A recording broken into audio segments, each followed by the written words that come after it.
Welcome all of you. நாம இன்னைக்கு design of irrigation canals பார்க்க போறோம். So irrigation canals design பண்ணும்போது பாத்தீங்கன்னா canals categorize பண்ணணும். ஏன்னா எல்லா canalsம் ஒரே மாதிரி கிடையாது. Because soil type change ஆகும். அதே மாதிரி அதோட flow characteristics எல்லா திங்ஸுமே சேஞ்ச் ஆக போகுது. ஸோ அதில் வரக்கூடிய சஸ்பெண்டட் பார்ட்டிகிள்ஸ் இதெல்லாமே சேஞ்ச் ஆக போகுது. ஸோ அதனால் நம்ம என்ன செய்ய போகிறோம் அப்படின்னா, நம்மளோட சிலபஸில் கொடுத்துருக்கிறது ஈவன் தோ கெனடிஸ் அண்ட் லேசிஸ் தியரி அப்படின்னு 2 தியரி மட்டும் கொடுத்துருந்தாலும், லைன்டு கெனாலோட டிசைன் தனியாக சொல்லியிருக்காங்க, அதே அன்லைன்டு கெனாலோட டிசைன் தனியாக சொல்லியிருக்காங்க. ஆக்சுவலாக சிலபஸில் ப்ராப்பராக டிஃபைன் பண்ணலை. ஸோ அதனால் நான் என்ன செய்கிறேன் அப்படின்னா, 4 டிசைனுமே அதில் சொல்லியிருக்காங்க. பட் என்ன பண்ணியிருக்காங்கன்னா வேறு டேர்ம்ஸில் சொல்லியிருக்காங்க, உங்களுக்கு புரிய போகிறது இல்லை. ஸோ அதனால் நான் டிசைன் ஆஃப் இரிகேஷன் கெனால்ஸை அழகாக கேட்டகரைஸ் பண்ணி அந்த கேட்டகரிஸ்லேருந்து எப்படி ஒரு டிசைனும் நம்ம பண்ணணும் அப்படின்றத நான் உங்களுக்கு இப்போது எக்ஸ்பிளைன் பண்ண போகிறேன். ஸோ இந்த இரிகேஷன் கெனால் டிசைன் போகும்போது இப்படி 2ஆக பிரிச்சுக்கிறோம், ரெஜிம் அண்ட் நான் ரெஜிம் அப்படின்னு பிரிச்சுக்கிறோம். ஸோ இந்த ரெஜிம் அண்ட் நான் ரெஜிமுக்கான பேசிக்ஸ் மட்டும் நம்ம பார்த்துட்டு அதுக்கப்புறமா இதுக்குள்ளே வரலாம். ஸோ இம்பார்ட்டண்ட் டேர்ம்ஸ் என்ன யூஸ் பண்ணுறோம் இந்த டிசைனில் அப்படின்னு பார்த்து அதை மட்டும் நம்ம பார்த்துக்கலாம். ஸோ இப்போ நீங்கள் இதில் பார்க்குற பெரிய லிஸ்ட்டு, இந்த லிஸ்ட்டில் இருக்கக்கூடிய எல்லா பேராமீட்டர்ஸுமே ஆல்மோஸ்ட் அங்கே யூஸ் பண்ணுறோன்னு வச்சுக்கோங்களேன். ஸோ இதில் ஒரு சில பேராமீட்டர்ஸ் நமக்கு தெரிஞ்சிருக்கும். ஸோ இந்த சில்ட் ஃபேக்டர் புதுசு, அதே மாதிரி இந்த critical velocity and critical velocity ratio புதுசு. ஆமாம், இதுதான் புதுசு. இதை நம்ம டீட்டெயிலாக பார்த்துட்டு அதுக்கப்புறமா நம்ம அங்கே போகலாம்.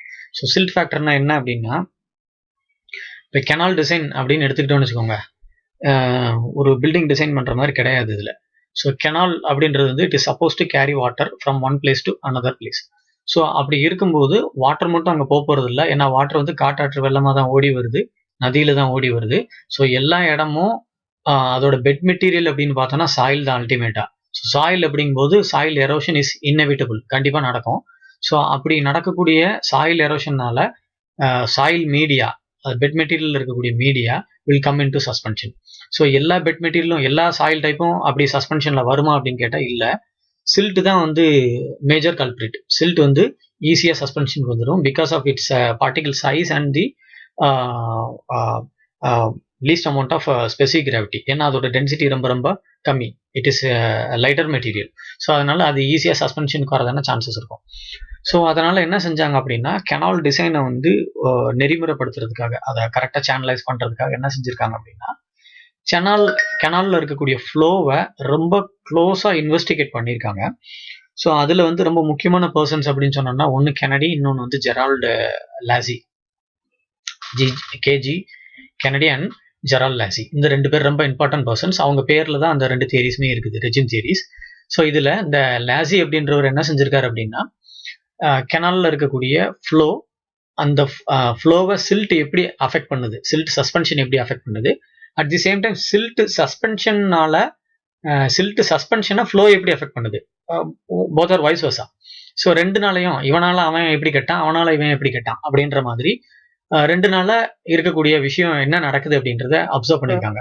அப்படி அப்சர்வ் பண்ணும்போது என்ன செஞ்சுறாங்கன்னா, சில்ட் ஃபேக்டர் அப்படின்றத ஒன்று கொண்டு வர்றாரு. என்ன சொல்றாருன்னா, இந்த சில்ட் ஃபேக்டரை பொறுத்து தான் இந்த ரெஜிம் தியரி நம்ம டிசைன் அப்ரோச்சுக்கு எடுத்துக்க முடியும் அப்படின்னு சொல்றாரு.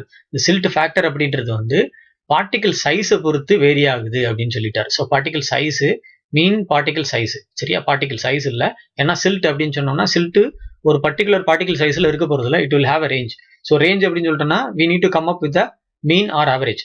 ஸோ அப்படி பார்த்தோம்னா இந்த டி அப்படின்றது mean particle size and it is always represented in terms of mm.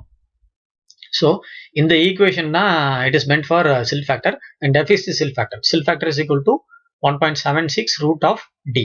So இந்த சில்ட் ஃபேக்டர் எப்படி வேரி ஆகுது, as the particle size increases silt factor also increases. அது இந்த ஈக்குவேஷனை பார்த்தாலே தெரியும், because f is directly proportional to d. So d increase ஆச்சுன்னா f also has to increase. So அதுதான் இங்கே கொடுத்துருக்காங்க அந்த டேபிளில். ஸோ இது ரொகோசிட்டி கோஎஃபிஷியன்ட், இது உங்களுக்கு தெரியும், ஓப்பன் சேனல் ஃப்ளோவில் நம்ம நிறையவே பார்த்துருப்போம். ஸோ அந்த rugosity coefficient it is based on the type of the material available. So இங்கே இதுதான் இருக்கக்கூடிய விஷயம். இந்த ரொகோசிட்டி கோஎஃபிஷியன்ட் யார் கொடுத்துருக்கா, ஆக்சுவலாக கொடுத்தது மேனிங்ஸ். யார் ப்ரொப்போஸ் பண்ணுறா இதில், அந்த தியரியில் யார் ப்ரொப்போஸ் பண்ணுறா, கெனடி. அண்ட் இது mean velocity of flow. So mean velocity of flow எல்லாருக்குமே வெலாசிட்டி ப்ரொஃபைல் தெரியும். நீங்கள் வந்து ஃப்ளூயிட் மெக்கானிக்ஸில் படிச்சிருப்பீங்க. அந்த வெலாசிட்டி ப்ரொஃபைலில் எங்கே சொல்கிறது, பவுண்ட்ரி ஒட்டி இருக்கும். அதாவது பெட்டு அப்படின்னு எடுத்துக்கிட்டோம்னா கெனாலோட பெட்டில் வந்து மினிமம் வெலாசிட்டியும் டாப் மோஸ்ட் சர்ஃபேஸில் வந்து ஒரு வெலாசிட்டியும் இருக்கும். இன் பிட்வீன் சம்வேர் வந்து மேக்ஸிமம் வெலாசிட்டி இருக்கும். ஸோ இந்த எல்லா வெலாசிட்டியும் ஆவரேஜ் பண்ணி கிடைக்கக்கூடிய வெலாசிட்டி தான் மீன் வெலாசிட்டி. அந்த மீன் வெலாசிட்டி தான் நம்ம வந்து கிராஸ் செக்ஷனில் நடக்கக்கூடிய வெலாசிட்டி, கண்டினியூட்டி ஈக்குவேஷனில் எடுத்துக்கூடிய வெலாசிட்டின்னு நம்ம வச்சுக்கிறோம். ஸோ இந்த மீன் வெலாசிட்டியை ஃபைண்ட் அவுட் பண்ணுறதுக்கு வந்து செசிஸ் ஈக்குவேஷன் இருக்குது. செசிஸ் ஈக்குவேஷன் இதுதான், இது எல்லாருக்குமே தெரியும். அண்ட் இது வந்து மேனிங்ஸ் ஈக்குவேஷன். இந்த ரெண்டு ஈக்குவேஷனில் எதை வேணாலும் வச்சு மீன் வெலாசிட்டி வந்து ஃபைண்ட் அவுட் பண்ணலாம். அண்ட் இது வந்து critical velocity of flow. So critical velocity of ஃப்ளோவை வந்து வி நாட்னு சொல்கிறோம், மீன் வெலாசிட்டியை கேபிட்டல் வின்னு சொல்கிறோம். அதுதான் டிஃப்ரென்ஸு. இந்த கிரிட்டிக்கல் வெலாசிட்டிக்கும் மீன் ஃப்ளோ வெலாசிட்டிக்கும் என்ன வித்தியாசம் அப்படின்னு கேட்டோம்னா, இந்த கிரிட்டிக்கல் வெலாசிட்டி வந்து இதுதான் வெலாசிட்டி ஆஃப் ஃப்ளோ. இந்த வெலாசிட்டி ஆஃப் ஃப்ளோ அட்லீஸ்ட் இருந்துச்சுன்னா சில்ட்டிங் நடக்காது. அதே மாதிரி ஸ்காரிங் வெலாசிட்டியும் நடக்காது. இந்த பர்டிகுலர் வெலாசிட்டி இருந்துச்சுன்னா செடிமெண்டேஷனும் நடக்காது, அதே சமயம் பெட் மெட்டீரியல் எரோட் ஆகியும் போகாது. அப்படி இருக்கக்கூடிய வெலாசிட்டி தான் we call it as critical velocity. So இந்த கிரிட்டிக்கல் வெலாசிட்டி அகைன் என்ன செய்யறாருன்னா, கெனடி தான் ப்ரொபோஸ் பண்றாரு. ஸோ அவர் இந்த வெலாசிட்டி வந்து இந்த ஃபார்முலா வச்சு ப்ரொபோஸ் பண்ணியிருக்கிறாரு. So velocity depends on the depth of flow அப்படின்னு இருக்குது. பட் இது வந்து ஃபுல் ஃபிளெஜ்டு இது வெலாசிட்டி ஈக்குவேஷன் கிடையாது. இதுக்கப்புறம் ஒரு ஃபேக்டரா ஆட் பண்ணியிருக்காரு. அது வந்து நம்ம கெனடி தியரி பார்க்கும்போது பார்த்துக்கலாம். So as of now critical வெலாசிட்டினா என்ன அப்படின்னு நம்ம தெரிஞ்சுக்கிட்டோம். ஸோ அடுத்தது critical velocity ratio, CVR. Simply it is known as CVR or M. So it is nothing but the ratio of the mean velocity. பார்த்தோம் இல்லையா, Chezy's equation or Manning's equation, அதில் கிடைக்கக்கூடிய வெலாசிட்டி டு தி, இப்போ Kennedy சொன்னார்ல critical velocity, இந்த ரெண்டோட ratio V by V naught. So இந்த value இந்த ரேஷியோ வந்து என்ன வேல்யூ வருது அப்படின்றத பொறுத்து இந்த மூணு கேட்டகரியை பிரிக்கிறோம். If M is equal to 1 இருந்துச்சுன்னா என்ன, V is equal to V naught இப்படி இருக்கும். அப்போ V is equal to V நாட்னா சில்ட்டிங்கும் நடக்காது, ஸ்காரிங்கும் நடக்காது. இதுதான் கண்டிஷன். அதே எம் வந்து கிரேட்டர் தென் 1னா V is greater than V naught, அதான் கண்டிஷன். ஸோ அப்படி இருந்துச்சுன்னா என்ன ஆகும், வி வந்து கிரிட்டிக்கல் வெலாசிட்டி விட அதிகமாக இருக்கு, ஃப்ளோ வெலாசிட்டி வந்து கிரிட்டிக்கல் வெலாசிட்டி விட அதிகமாக இருக்கு. அப்போ டெஃபினட்டாக என்ன ஆகும், ஸ்காரிங் நடக்கும், பெட் மெட்டீரியல் எரோட் பண்ணி எடுத்துட்டு போகும், ஏன்னா வெலாசிட்டி அதிகமாக இருக்குல்ல. So when M less than 1, so என்ன ஆகும், V is less than V நாட்னு வந்துடும். அப்போ வி நாட் தான் கிரிட்டிக்கல் வெலாசிட்டி. அதோட குறைவா இருந்துச்சுன்னா கொண்டு வந்து சில்ட் என்ன செய்யும், டெபாசிட் பண்ணும். இதுதான் நடக்கக்கூடிய விஷயம். இதுதான் டிஃப்ரெண்ட் கண்டிஷன்ஸ் என்ன இருக்கு அப்படின்றது நம்ம பார்த்துக்கிறோம். ஸோ ஹைட்ராலிக் மீன் ரேடியஸ்லாம் உங்களுக்கு தெரியும், இதில் ஒன்றும் சொல்றதுக்கு இல்லை.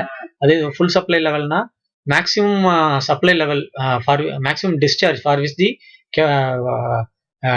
Canal has been designed. So அதுக்கான டெப்த், மேக்ஸிமம் டிஸ்சார்ஜுக்கான டெப்த், ஃபுல் சப்ளை டிஸ்சார்ஜுக்கான டெப்த் என்னவோ அந்த டெப்த்தை தான் we call it as full supply level. And economic section, economical section அப்படின்றது ஒன்றுமே கிடையாது. இந்த கெனால் வந்து ஒன்று தோண்ட போகிறோம் அப்படின்னா இதுதான் எக்ஸிஸ்டிங் கிரவுண்ட் லெவல். இதுல இருந்து தோண்டி எடுக்கிறது, அதான் எக்ஸ்கவேட் பண்ண மெட்டீரியல்ல மேலே வந்து என்ன செய்யறோம், சைட்ஸ்ல பேங்க் ஆஃப் தி கெனாலை உண்டு பண்றதுக்காக ஃபில் பண்றோம். இப்படி பண்ணும்போது கட் பண்ண மெட்டீரியல்ல கொஞ்சம் கூட எக்ஸஸ் இல்லாம, வேஸ்ட் பண்ணாம கம்ப்ளீட்டா ஃபில் பண்ணிட்டோம் அப்படின்னா அது வந்து பேலன்ஸ்டு கட் அண்ட் ஃபில் அப்படின்னு பேரு. அதுவே நீங்க ஃபில் பண்ணும்போது பத்தாம போயிருச்சு, டெபிசிட்டா இருக்கு அப்படின்னா பாரோபீட்ல இருந்து சாயில் வாங்கிட்டு வர மாதிரி கண்டிஷன் இருக்கும். அதுவும் வந்து நல்லது இல்லை. ஸோ இது ரெண்டுமே இருக்கக்கூடாது. கட் பண்ற மெட்டீரியலை அப்படியே ஆஸ் சச் யூட்டிலைஸ் பண்ற மாதிரி இருந்தா அதுதான் பெஸ்ட் கட் அண்ட் ஃபில்.